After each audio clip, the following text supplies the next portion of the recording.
දහම් පහන අප සංඝය මගින් කතෝලික සහ ක්‍රිස්තියානි ජනතාව වෙනුවෙන් පවත්වනු ලබන කිතුුණු සහ ගීත වැඩසටහන් වෙනුවෙන් ආදරණීය අපේ YouTube චැනලය ඔබත් සබස්ක්‍රයිබ් කරන්න.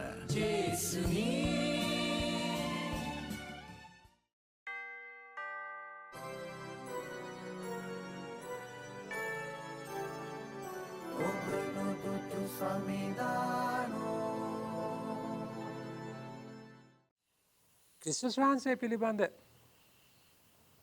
ක්‍රිස්තුස් වහන්සේට ආදරය දක්වන අය උන්වහන්සේ ගැන දැනගන්නවා ඉගෙන ගන්නවා නම් ඔබ ඉගෙන ගත යුතු මූලිකම දේ මොකද්ද? ක්‍රිස්තියානිය කියලා කියන්නේ ක්‍රිස්තුන් වහන්සේ. ඒක තමයි ඔළුවට දාගන්න ඕනේ ප්‍රධානම. එතකොට ක්‍රිස්තුස් වහන්සේ ජීවමානයි. ඒක තමයි අපේ මූලික පිළිගැනීම. ජීවමානයි නම් මොකද්ද වෙන්න ඕනේ? අපි හම්බෙන්න ඕනේ. ජීවමානයි නම් උන්වහන්සේ හම්බෙන්න ඕනේ. ක්‍රිස්තුස් වහන්සේ කියලා කියන්නේ හම්බෙන්න ඇසුරු කරන්න පුළුවන් කෙනෙක්. උන්වහන්සේගේ ජීවමාන බව ජීවිතේ හැම මොහොතකම අත්දකින්න පුළුවන් දෙයක්. ක්‍රිස්තුස් වහන්සේ හමු විය හැකි කෙනෙක්. මුණ ගැහෙන්න පුළුවන් කෙනෙක්.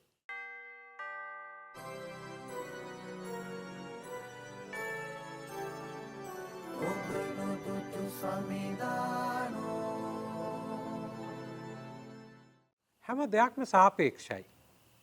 හැම දෙයක්ම සාපේක්ෂයි. මට හරි කියලා හිතන දේ තව කෙනෙකුට එහෙම නොවෙන්න පුළුවන්. ඔබට කිසිම අයිතියක් නැහැ. ඔබට හරි කියලා හිතන දේ මුල් කරගෙන තව කෙනෙකුගේ හිතන විදිහට බලපෑම් කරන්න. ඒ අයිතිය මම විශ්වාස කරන හැටියට ස්වාම පුරුෂයාට බිරිඳ ගැනවත් නැහැ, බිරිඳට ස්වාම පුරුෂයා ගැනවත් නැහැ. හරිම විදිහට බැලුවොත් දෙමව්පියන්ට ළමයි ගැනවත් නැහැ. මොකද කියන්නේ එතෙන් දිනක් දෙමව්පිය පොඩ්ඩක් ඒකට එකඟ වෙන්නේ නැහැ. ඒතර ජේසු පොඩ්ඩක් පැත්තකින් තියලානේ. ඒ කියන්නේ අපේ ආදරේ ස්වභාවය හැටි ඉතින් අපි ඉතින් ආදරේටනේ නේද දෙමව්පියෝ ආදරේටනේ ළමයින්ට එහෙම කරන්නේ. හැබැයි ඇත්තම කතාවට කියොත් අපිට කිසිම අයිතිවාසිකමක් කිසි කෙනෙක් ගැන ඇති කරගන්න බෑ.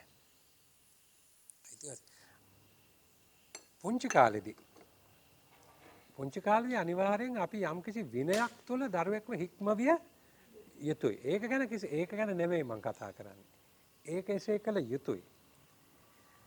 නමුත් හැමතිස්සෙම කෙනෙක් ස්වාධීන වුණාට පස්සේ දැන් ඕක වෙන රටවල් වල නම් අවුරුදු 18න් පස්සේ ගෙදරිනුත් යනවනේ.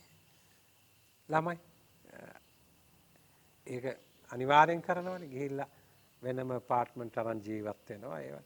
දැන් ඒකයි මම කිව්වේ සාපේක්ෂයි කියලා. ඒක දැන් එංගලන්තේ ඇමරිකාවේ ඒක ගැන කිසි ප්‍රශ්නයක් නැහැ. දැන් මෙහෙන් 18 අපාර්ට්මන්ට් එකක් අරන් ගියොත් ඉවරයි මේ.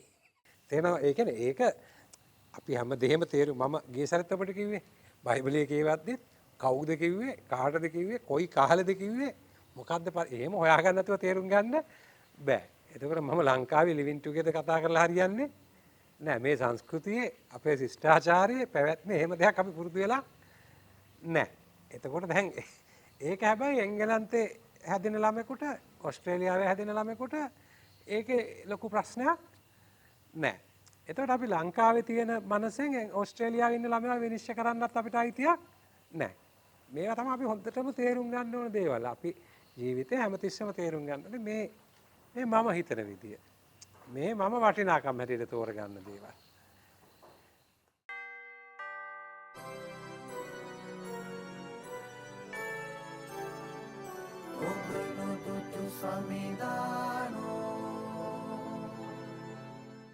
උන්වහන්සේ එක තියෙන ජෝම් 12 වෙනි පරිච්ඡේදයේ උන්වහන්සේ මෙලොව තම හිතවතුන්ට ප්‍රේම කළසේක අන්තිමය දක්වාම ප්‍රේම කළසේක. එතන වචන පාවිච්චි කරනවා මෙලොව තම හිතවතුන්ට ප්‍රේම කළසේක කියලා. ඒකේ මොකද අදහස් කරන්නේ? අන්තිමය වෙනකම්ම ප්‍රේම කරන්න බැරිම උන් ටික කවුද? හිතවතුන් ටික. අපි කියනවානේ පිට එකෙක් කරා නම් මේක ඉවසන්න පුළුවන්. මේ මගේ ළමයා මෙහෙම කරේ කියලා. එහෙම හිතුනම මොකද? ප්‍රේම කරන්න බැරි එතනද? පිට එකෙක් ගැන මං හිත හදා ගන්නවා. ඌ ඉතින් පිට එක. උගෙන් මට ඊට වැඩි දෙයක් බලාපොරොත්තු වෙන්න බෑ කියලා. මගේ එකා කරාම උන්වහන්සේ මෙලව තම හිතවතුන්ට ප්‍රේම කළසේක. අන්තිමය දක්වාම ප්‍රේම කළසේක. දැන් ඔය පාවල දෙන එක පිට එකක් කරා නම් කාලා ඉන්න පුළුවන්. දැන් කවුද පාවල දුන්නේ? ජුදාස් නෙමෙයි. කියන්නේ සල්ලි හැන්ඩල් කරේ ජුදාස්. දැන් සල්ලි හැන්ඩල් කරන්න කාටද දෙන්නේ? විශ්වාසවන්ත කෙනෙකුටනේ දෙන්නේ. දැන් අපේ ඔළුවලට ගිහිල්ලා තියෙන ජුදාස් කිව්වම මේ පාවල දීපු ද්‍රෝහියෙක් හැටියට. දැන් ජේසුගේ සංඝේ හිටපු ජේසු විශ්වාස කරපු කෙනෙක් නෙමෙයි. භාණ්ඩාගාරිකනේ. මුදල් සම්බන්ධ වගකීමනදී ඒ කියන්නේ විශ්වාසයක් තිබිච්ච කෙනෙක්. මේ ජේසුව පාවලා දෙන්නේ එහෙම කෙනෙක්. උන්වහන්සේ මෙලව තම හිතවතුන්ට ප්‍රේම කළසේක අන්තිමය දක්වා ප්‍රේම. එතකොට දෙවියන් වහන්සේ ජේසුගෙන් ඉල්ලනවා ජුදාස්ට ප්‍රේම කරන්න. ජුදාස්ට ප්‍රේම කරා කියලා අපි කොහොමද දන්නේ? ඇයි දැන් මම මේව හාර අහන්නේ දෙපැත්තට දාලා? දැන් ඔයගොල්ලෝ අන්තිමට ජේසුත් එක්ක මොකක්ද ඉගෙන ගන්න තියෙන්නේ? මේ කියන කාරණාවල් එක්ක. ආදරය කරන්නම විතරයි. කාටද ආදරය කරන්න වෙන්නේ? හිතවතුන්ට. අන්තිම වෙනකම්. ඒ කියන්නේ ළඟ ඉන්න සෙට් එකේ ඉන්නවනේ. නේ?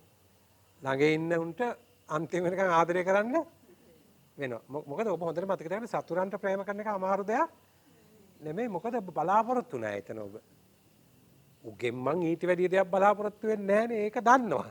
ඒ හින්දා සතුරන්ට ප්‍රේම කිරීම උගන්න ගන්න එක අමාරු නෑ. ඔබට අමාරුම වෙන්නේ ඔබ ආදරය කරන, ඔබ විශ්වාස කරන, ඔබේ කියලා හිතෙන, නෑදෑයෝ කියලා හිතෙන, දරුවෝ කියලා හිතෙන, පවුල කියලා හිතෙන අයට ආදරය කරගන්නට බැරි අභියෝගයකට ඔබ මුහුණ දෙනවා ජීවිතේ. ගිහිල්ලා. එතන තමයි හිර වෙන්නේ. ජේසුස් හැම තිස්සෙම 3 දෙනෙක් එක්ක යන හැමතැනම. පේදුරු, ජුවන්, ජාකෝබ්. අන්තිමට ගෙත්සෙමනි මල්ලුවේනේ යාඥා කරන්න යනකොට එක්කන්ගේ කාවද? ඔය 3 දෙනාවම ගෙනිච්චා. ඒ 3 දෙනාම එක්කන්ගේ මොකටද? අනේ හෙට ඇන ගහලා මරනවා කියලා දැන් දන්නවා. හරි? දැන් එච්චර හැමතිස්සෙම ළඟින් ඉඳලා හැම දෙයකටම එකට හිටපු 3 දෙනාව මරන්න යන ජේසුස් මරබය දැනුණාද නැද්ද? මරබය දැනුණා හොඳටම. ජේසුස් මහා බ්ලාස්ෆෙන්දා රෑ එළි වෙනකන් මේ කියනවා මේ දාඩිය හැටියට ලේපෙට ඒ කියන්නේ මර බය. ඒතර ඔබ හොඳට මතක තියාගන්න මේ දේව පුත්‍රයා නෙමෙයි නාසරෙත් ජේසු. මරණය දැනෙනවා මරණ බය දැනෙනවා. දැන් මේ ඔක්කොම දැක ඒ බයට තනියම මූණ දී ගන්න බැරුව මේ තමුන්ට කිට්ටුම 3 දෙනාව එක්කගෙන යනවා. ගිහිල්ලා බලනකොට මොකද? නිදි. ඒ 3 දෙනා නිදි. එතන ජේසු එක කොච්චර බලාපොරොත්තු වුණාද කියන එක අපිට තේරෙනවා ඒ පාවිච්චි කරන වචන වලින්. මා සමග එක පැයක් ඇහැරලා නුඹලට බැරි වුණාද කියලා. ලොකු වේදනාවක්. ඊට කියනවා මැරෙන තරම් මාගේ ආත්මයේ ශෝකයෙන් පීඩිත වන්නේ. හැබැයි දැන් මේ සිද්ධිය හරහා දෙවියන් වහන්සේ ජේසුගෙන් මොකක්ද ඉල්ලුවේ? ජුවාම්, පේදුරු, යාකෝබ් කියන 3 දෙනා එක්ක යාඥා කරන්න ගියා. යාඥා කරන්න ගියාට මේ 3 දෙනා යාඥා නොකර නිදිය ගත්තා. ඒක තමයි සිද්ධිය. මේ සිද්ධිය හරහා දෙවියන් වහන්සේ ජේසුගෙන් මොකක්ද ඉල්ලුවේ? උන්වහන්සේ මෙලොව තම හිතවතුන්ට ප්‍රේම කළසේක අන්තිමය දක්වාම ප්‍රේම කළසේක.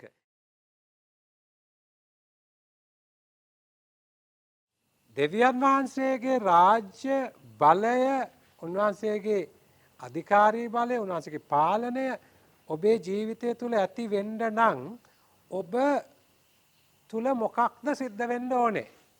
දවල් රෑ දෙකේ හැම තිස්සෙම චෝදනා නම් ඔබේ ඇතුලෙන් ඉපදෙන්නේ. ඔබේ සහෝදරයට විරුද්ධව. ඔබේ ඇතුලේ වැඩ කරන්නේ මොකද්ද? සාතන්. යක්ෂයා හැමතිස්සෙම යක්ෂයා ඔබව පොළඹවනවා අනිත් එක්කෙනාගේ වැරදිම කතා කරන්න. එයාට චෝදනාම කරන්න. දැන් මෙතන කියනවා දෙවනාංශගේ ස්වකීය අධිපතිකමද රාජ්‍ය උන්වහන්සේගේ බලයද දැන් පැමිණිලා තියෙනවා. ඇයි පැමිණිලා තියෙන්නේ? දිවාර දෙකෙහි ඔබේ සහෝදරයාට විරුද්ධව චෝදනා කරන පැමිණිලිකාර යක්ෂයා පහත හෙළන ලදී. මම ශුද්ධ වූ බයිබලය, දේව ධර්මය මේ ඔක්කොම කැටි කරගෙන බොහොම වාක්‍ය දෙක තුනක් අපේ ජීවිතයට ගෙනල්ලා ඒක අපි ජීවත් වෙන්න උදව් කරගන්න මඟ පෙන්වීම තමයි ඔබට දෙන්නේ. එහෙනම් ඒකයි මගේ බයිබල් ස්ටඩි එකක් මම කරන්නේ නැහැ. අද මෙතන වාඩි වෙන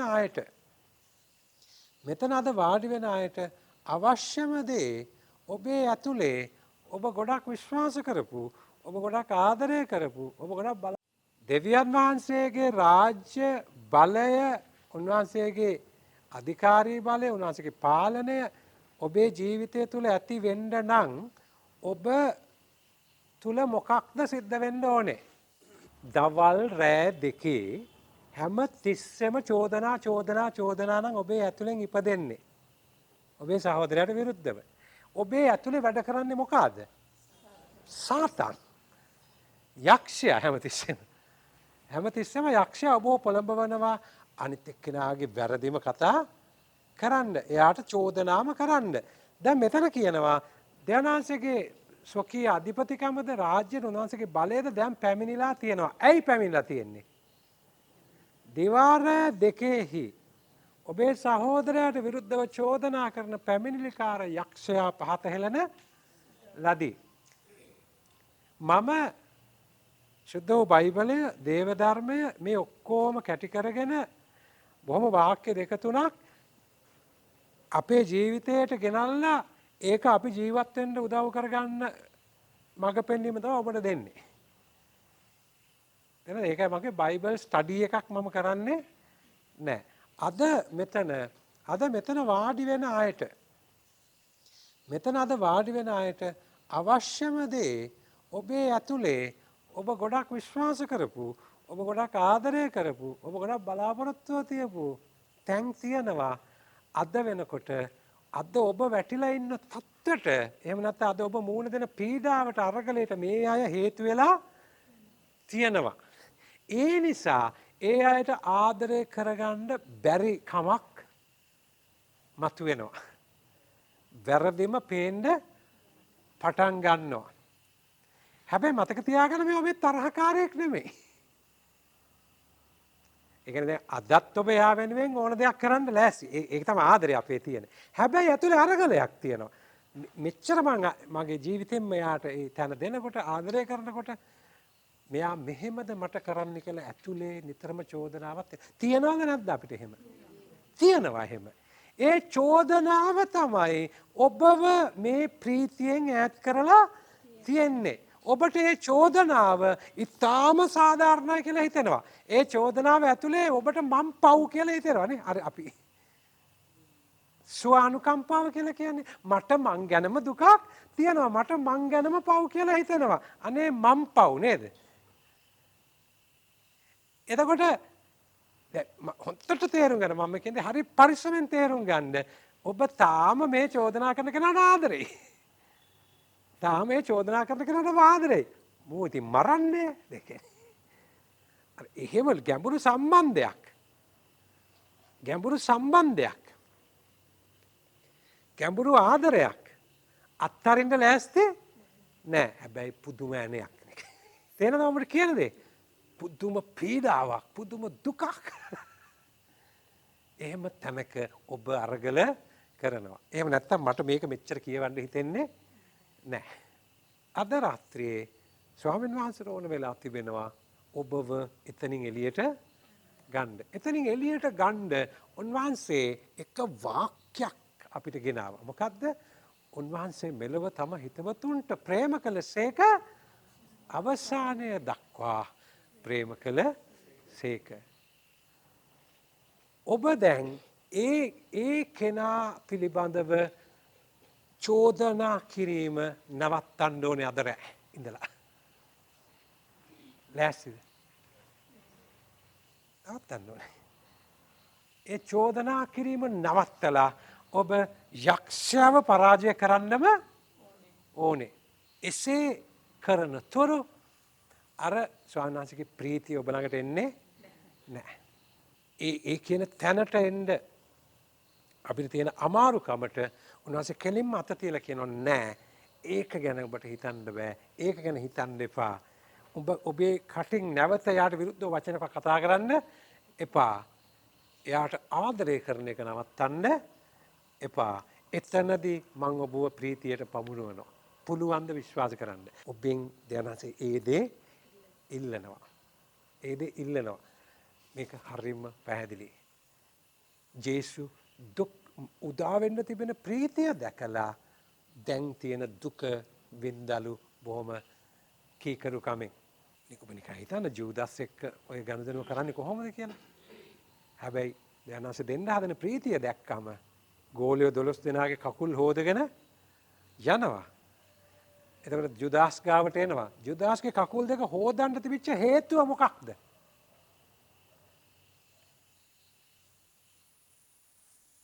උදා වෙන්න තිබෙන ප්‍රීතිය. ජේසුට එච්චරයි බලපාන්නේ. පියාණන් වහන්සේ මට දෙන ප්‍රීතිය. පියාණන් වහන්සේ මට දෙන ආදරය. ඒක මට අවශ්‍යයි. ඒකට බාධා කරන දෙයක් තියෙනවා. මොකද්ද? මම ජුදාස්ට ප්‍රේම නොකිරීම හරහා මම පියාණන් වහන්සේ මට දෙන්න යන ප්‍රීතියට බාධා කරනවා. මේක හරියම දරුණු හරිම කුරිරු අභියෝගයක් දෙවියන් වහන්සේගෙන් අපිට ලැබෙන. මේක සම්පූර්ණ විශ්වාස කළ යුතුයි. සම්පූර්ණ මේක විශ්වාස කිරීම වෙන ගොම් වැඩක් වගේ පේන්නේ. හැබැයි ඒ විශ්වාසයට ආපුවම දෙවියන් වහන්සේ මට ප්‍රේම කරන නිසා දෙවියන් වහන්සේට අවශ්‍ය දේ පමණක් මං කරන නිසා මම ජූදස්ගේ කකුල් හොදනවා. ජූදස්ගේ කකුල් හොදන්න ජේසුට තියෙන හේතුව මොකද්ද? දෙවියන් වහන්සේ මගෙන් ඉල්ලනවා. එතකොට දැන් ඔබේ බිරිඳට හරි ස්වාමිපුරුෂයාට හරි ළමයාට හරි අම්මට හරි තාත්තට හරි ඔබට අද ප්‍රේම කරන්න තියෙන හේතුව මොකද්ද?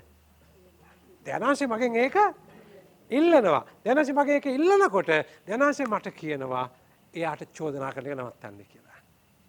ඇයි? ඔබේ කටින් චෝදනා කරන්න ඔබත් එක්ක ඇතුලේ සෙල්ලම් කරන කෙනෙක් ඉන්නවා. නේ? යක්ෂයා.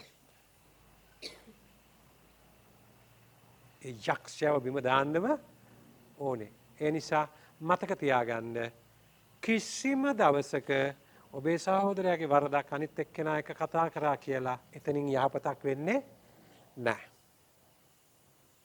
ඔබේ ජීවිතයෙන් ඒක නතර කරන්න. ඒක නතර කරන්න. නතර කරද්දි මොකද වෙන්නේ? දෙවියන් වහන්සේ ඔබත් එක්ක ක්‍රියා කරන්න පටන් ගන්නවා. ඒතර ජූදස්ගේ තිබිච්ච දුර්වලකම පාවා දීම හරහා ජේසුට කොහෙටද යන්න උනේ? කුරුසෙට. එතකොට දෙවියන් වහන්සේ කියපු දේ විශ්වාස කළා කියලා දෙවියන් වහන්සේ කියපු නිසා ජූදස් ගැන දැන් ජූදස් ගැන කාට හරි කිව්වද ජේසු? කිව්වේ නැහැ. එක වචනයක් පිට කරේ නැහැ. ආරක්ෂා කරා. ඒ දෙවියන් වහන්සේ කියපු ඔක්කොම කෙරුවද නැද්ද ජේසු? මොකද උනේ කරලා? කුරුසෙට ගියා. මේක හිතලා බලන්න. කියන ඔක්කොම කරලා අන්තිමට කුරුසෙට ගියා. හැබැයි කුරුසෙදී මේක හරිම ෆිලොසොෆිකල්. හරිද? මේක දාර්ශනිකයි මේ කියන දේ. කුරුසෙදී මිනිස්සු විසින් ජේසුව මොකද කළේ? ජේසුව කෙලින්ම මැරුවා. මරණකම්ම දෙවියන් වහන්සේ මොකද කළේ? බලන් හිටියා. දැන් ඔන්න දෙවියන් වහන්සේ විශ්වාස කළා දෙවියන් වහන්සේ කියන තරමටම ප්‍රේම කළා දෙවියන් වහන්සේ කියන දේම විතරක් කරද්දී දෙවියන් වහන්සේ මොකද කරන්නේ? බලන් ඉන්නවා. මම මේ ඔබට වෙන දේ කියන්නේ මේ දවස්වල. දෙවියන් වහන්සේ බලන් ඉන්නවා. ඒ බලන් ඉන්නවා විතරක් නෙමෙයි අරුන් මාව මරනවා. තේරෙනවද? මාව මරනවා. මරණකනුත් බලාගෙන ඉන්නවා. හැබැයි අපිට පේනවාද මරා දමන තුරු දෙවියන් වහන්සේට කරන්න දෙයක් එතන නැහැ. ඇයි? මිනිස්සුන්ට කරන්න බල උපරිම දේ මොකද්ද? මරණ එක. ඉතින් දෙවියන් වහන්සේත් මරණයකට සම්බන්ධයි. දෙවියන් වහන්සේ ඊට වඩා වෙනසක් තියෙන්න බෑ. එහෙම නැත්නම් දෙවියන් වහන්සේ සීමාවෙන් උඩ ඉන්න බෑ. එතකොට දෙවියන් වහන්සේ බව පෙන්වන්න නම් ප්‍රථමයෙන් මොකද සිද්ධ වෙන්න ඕනේ? මරන්නම ඕනේ. මරන්නම ඕනේ. ඒකයි ජේසු කියන්නේ උදා වෙන්න තියෙන ප්‍රීතිය මම දැකපු නිසා මම මේ දැන් සිද්ධ වෙන දුක් විඳීම බාර ගන්න ලෑස්ති මම ඒක බාර ගන්නවා. ඔබ මතක තියාගන්න පාපය ඇතුලේ දුක් විඳින මිනිස්සයාට එතනින් එළියට එන්න තියෙන එකම අවස්ථාව මොකද්ද? ආදරය ලැබෙන එක විතරමයි. ඒ නිසා තමයි මනුෂ්‍යයාගේ පාපය වෙනුවෙන් ජේසු මරණය තෝරගත්තා කියලා කියන්නේ. උන්වහන්සේ මරණය කුරුසයේ මරණය දක්වා පාත්‍රී කීකරු සේක කුරුස ගහේ අන්තිමට මරණ කොටත් මොකක්ද කියන්නේ? පියාණනේ මොවුන් නොදැන කරන දෙයට සමාව දෙන්න. ආදරේ විතරමයි වැగిරෙන්නේ. එතන විතරමයි උත්තරේ. ඒ ජේසුවෙන් ඉල්ලන්නේ අන්තිම වෙනකන් ආදරය කරන්න. චෝදනා කිරීම නවත්තන්න. මම දෙන ප්‍රීතිය විශ්වාස කරලා දැන් තියෙන දුක බාර ගන්න. මේ අප ලක් තෙරණත පහනයි. දහම් පහනයි.